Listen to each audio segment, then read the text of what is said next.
Well guys, we are now officially in the Christmas season in the month of December, which is super exciting for a lot of reasons. Yes, I know my intro doesn't really have the Christmas theme yet. Listen, I wanted to adjust it a little bit and change some of the intro, so probably in the next couple of videos it will change, so I'm sorry for that. I know you guys like that. Anyways, yes, there is apparently a new leak or rumor or whatever you want to put it, apparently of pictures of the controllers for Switch 2. Now, this is stuff that we've been through a lot, and apparently a long time ago we got some leaked models of what the controllers look like, and I think a lot of us can kind of speculate what it's going to look like by just the stuff that we've seen and heard so far. So what I'm about to show you today is probably nothing new for a lot of you guys because it's based on all the rumors that's been going on for years now, but of course, like always, take everything with a grain of salt. I'm not saying any of this is real. This could all be completely fake, but it does give us something to look forward to, especially since Nintendo has been pretty much completely quiet the last couple of months and pretty much the whole year. So yeah, obviously this is some big news, especially if this is true, because it tells us that the consoles are getting produced currently and that we could be getting an announcement soon, which we know also is probably happening because the end of the fiscal year is coming up soon. Literally next month is January. Yeah, we're gonna get an announcement soon. It's just inevitable. But before we continue, real quick, I want to say thank you guys so much. I mean, the amount of subscribers that have been coming in is just absolutely insane.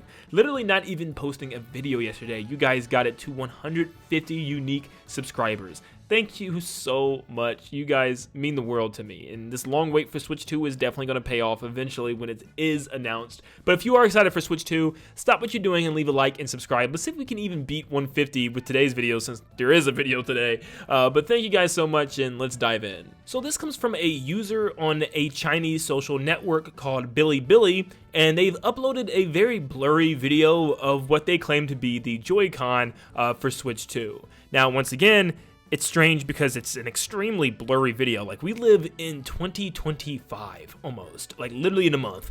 Why are we uploading blurry photos or videos of anything? That's what makes me straight up believe it's not real already.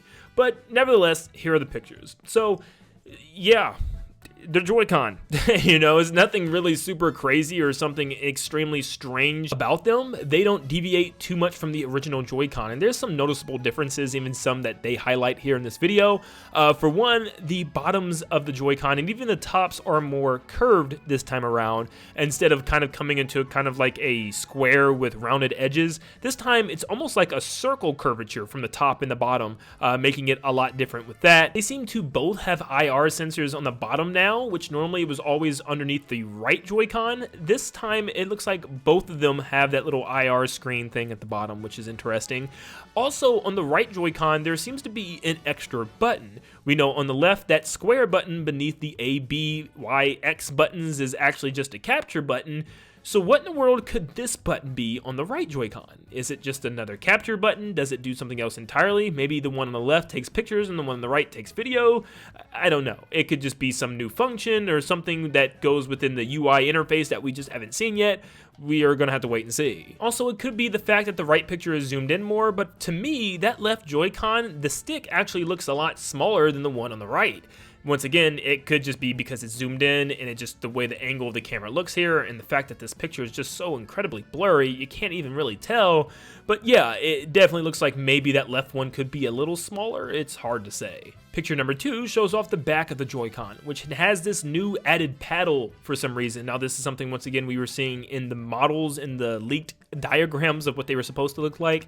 Yeah, I do believe that this is just a way to unattach the Joy-Con now. Now you have this like weird little tiny button that you gotta press in and then slide it up. With this being a magnetic rail thing, which the rumors are suggesting that's what it's gonna be, this would be a lot easier just to put your finger back there, hit this big analog button in order to detach the Joy-Con by just literally pulling it off the side. I think that makes it 10 times easier, and if that's what it's supposed to be, awesome. If it's also just kind of an extra trigger that you can map to something like an extra paddle, that's awesome as well, but I'm definitely going with the former. You can also see the SL and SR buttons on the side there where the actual rail is, and they look a lot bigger. They're a lot wider and a lot bigger to press, which obviously is a huge thing if you're playing with a single Joy-Con sideways. It's sometimes really awkward to press those buttons, and you're gonna almost always need that little attachment piece to make sure that you can hit the L and R buttons easier.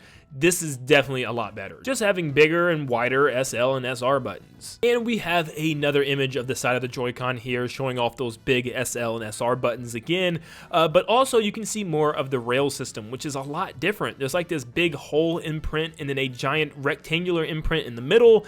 It's very interesting because apparently this is supposed to be magnetically attached Joy-Con this time around instead of the slide-ins, which I personally will love because I'm not a big fan of sliding my Joy-Con in and out all the time. I'd rather just, pull them off and pop them back on. So hopefully that's the case, and it just sounds more and more likely as these rumors and leaks come in. But yeah, you can see it there. It just looks slightly different, but overall these look like Joy-Con, which honestly I don't think they need to be anything else super special. I mean, we know this is just going to be the successor of the Switch, and it's going to stay within the same family of the Switch, so yeah, it's probably going to still look, play, feel like Joy-Con, but just better. Bigger buttons, bigger controllers with a different, smoother edge to them to hold them more properly without having to buy some type of third-party controller accessory in order to hold them right. Yeah, I think these look perfectly fine, honestly. I don't really have any complaints. But of course, the question is, are these real? Because I think it means a lot more than us just seeing some upgraded Joy-Con. Because if someone does actually have their hands on this thing, there's a good chance that production has started already, which I kind of would hope it did, or at least very soon,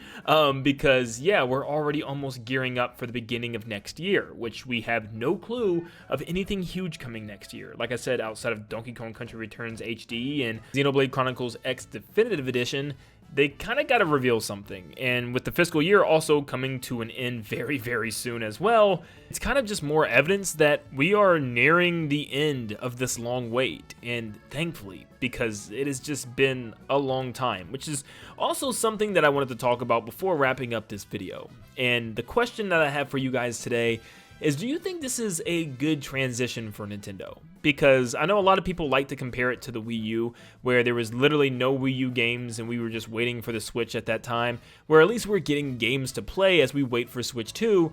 But at the same time, I kinda am on the other side as well. I don't know if this is a great transition for Nintendo, and maybe that's just me, but I feel like outside of the games that have been coming out, which are all relatively small and remakes and remasters and ports and all that, but still, outside of the games, Nintendo's just not talking about anything. I mean, at least Nintendo gave us little periods of things to look forward to. They were still hyping up the big Breath of the Wild game during this time, which was a huge game for us. The first, real open world Zelda game we've ever gotten, and it was like a huge game that they were marketing for years to come. So obviously, we don't have anything like that right now. And also the fact that Nintendo had, the reveal around this time, which was back in October of 2016. And then they had a big presentation in January with the release of the console in March. Can we see something similar? Did Nintendo just decide to skip maybe a reveal and just instead give us a big presentation in January? It's hard to say. Are we still going to get this thing launching in March? It's also hard to say, but personally, I don't know. It's up to Nintendo to finally show some things off, but personally, it's hard to be hype right now with Nintendo just being as quiet as they are. So I think the transition could have been a little smoother. I feel like they could have communicated better and just gave us more of a month to look forward to instead of just saying the fiscal year, which, as you can see, they would have been just better off saying the beginning of next year because we're still waiting to finally see the thing. But hopefully if these leaked pictures are real, this forces Nintendo to kind of play their hand now and officially announce the thing on their end. So yeah, a lot of people are expecting right after the holiday season, right around January or February, which I'm still on Team February. We're just going to have to wait and see. Let me know what you think about all this down below. If you think these pictures are real, do these excite you at all? Do you not really care because they still kind of look like Switch Joy-Con? Thank you so much for tuning in, and like always, I'll see you all on the next one. See ya, guys.